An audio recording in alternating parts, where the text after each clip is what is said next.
parce que c'est le temps des courges et des récoltes. Ce soir, au menu, courges spaghetti. Premièrement, je dois enlever les pépins. Ma meilleure amie, la cuillère à crème glacée. C'est tentant. Le bout pointu de la cuillère va faire que je sors une boule de pépins. C'est presque un sans faute. Il me reste 3 ou 4 pépins et voilà, le tour est joué. De quelle façon tu fais cuire ta courge spaghetti? Il y a plein de façons de le faire. Tu peux le faire au four, tu peux le faire déjà au micro-ondes. Je ne sais pas quelle façon toi tu optes. Moi, ce soir, je vais la faire cuire dans mon sac en silicone, dans mon micro-ondes. Premièrement, parce qu'il fait très chaud. Hein, ça me tente pas de faire marcher la cuisinière. Puis deuxièmement, ben, parce que je veux pas y aller avec une trop grosse portion. Donc, j'ai coupé ma courge en deux, tout simplement. Puis, j'ai pas le goût que ça prenne comme 35-40 minutes dans le four pour le faire. Donc, je vais tout simplement mettre ma courge dans mon sac comme ça. Je vais faire un filet d'huile dessus. Mais tu n'es pas obligé, là, tu pourrais rien mettre si tu voudrais. Puis ça le fait parce que j'en ai fait aussi avec rien. Je vais tout simplement saler et poivrer le tout. Et j'envoie ça au micro-ondes pendant 8 minutes. Puis 8 minutes, là, ça va le faire. Ajuste ton temps selon ton micro-ondes parce que tu sais que d'un micro-ondes à l'autre, ça peut varier. Naturellement, je ne laisse pas mon sac ouvert, je le referme parce que pour un meilleur résultat. Sauf que je ne vais pas le fermer au complet. Je vais laisser une petite ouverture dans le bout pour qu'il y ait quand même pas qu'il y ait explosion en fait. Hein? Je ne veux pas avoir de dégâts dans mon micro-ondes. Donc, je laisse à peu près là, une petite largeur ici ouvert pour que ça va cuire quand même à la vapeur, mais je ne mets pas de liquide, je ne mets pas d'eau. J'envoie ça tout simplement comme ça dans mon micro-ondes. Moi, ce soir, j'ai pas mis beaucoup d'épices sur ma courge parce que je vais la faire avec la sauce à spaghetti gratinée. Donc, pendant qu'elle cuit, je vais râper mon fromage parce que, oui, moi, j'achète pas ça déjà râpé, du fromage, ça coûte trop cher. Donc, quand le fromage en spécial, c'est vraiment économique de pouvoir le faire avec le râpeur. Puis, de toute façon, j'ai 8 minutes à utiliser en temps, le temps de la cuisson de ma courge. As-tu ça, toi? Un maître rare? Parce que, sérieux, c'est mon meilleur ami dans ma cuisine. Ben, j'en ai plusieurs meilleurs amis, si tu me connais. Mais, sérieux, ça va vraiment bien. Puis, tu vois, j'ai mis à peu près 2/3 d'une brique. Il en manquait un petit peu. Mais, tu sais, regarde le résultat. Fait que mon fromage est déjà râpé. Il est facile à nettoyer quand c'est le temps. Tu peux le mettre au lave-vaisselle si tu veux.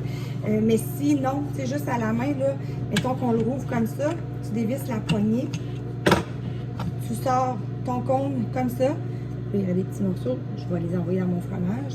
Tu nettoies tout simplement ton cône et la partie supérieure et hop, c'est terminé.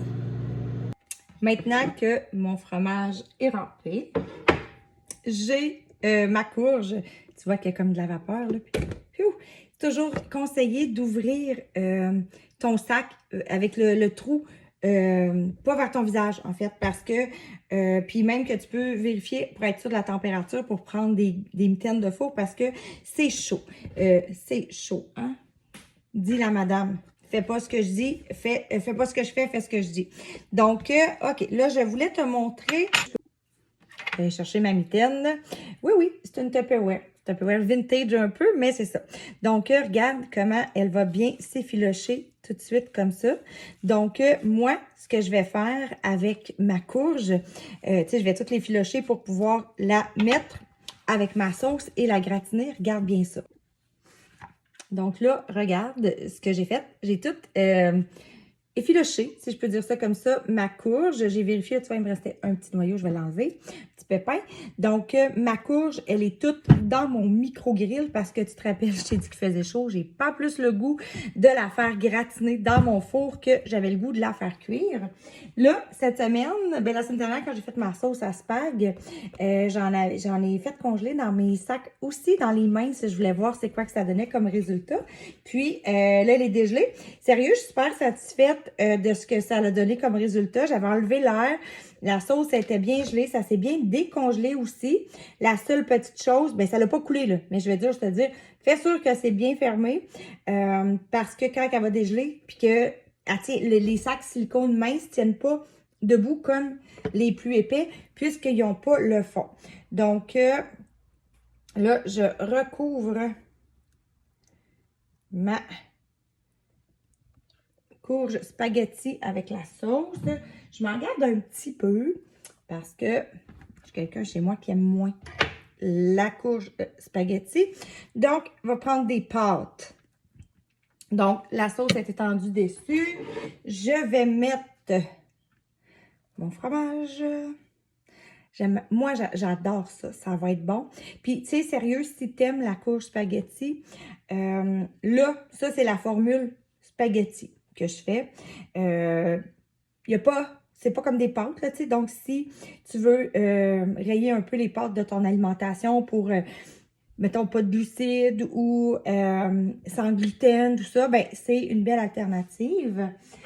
Puis là, tu vois, regarde, le fromage, je vais cuire avec mon grill. J'ai toujours le choix avec mon grill de faire une cuisson fermée directement dessus ou tourner un peu comme ça, qui va faire que le couvercle s'appuie sur les parois. Donc, il ne va pas directement sur la nourriture. Ça va faire vraiment gratiner mon fromage.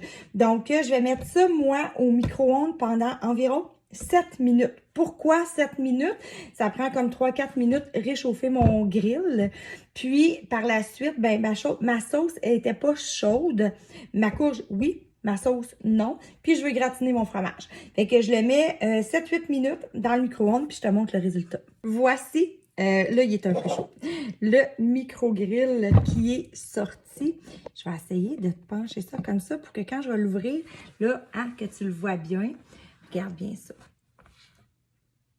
Là, moi, je vais le remettre un petit peu juste parce que j'ai le goût qu'il soit plus gratiné. Mais 8 minutes, ça donnait ça. Fait que je vais le remettre, mais en mettant mon couvert de l'autre côté. Puis vu qu'il est très chaud, ben ça va prendre juste comme 2 minutes pour avoir le résultat parfait. Bon appétit!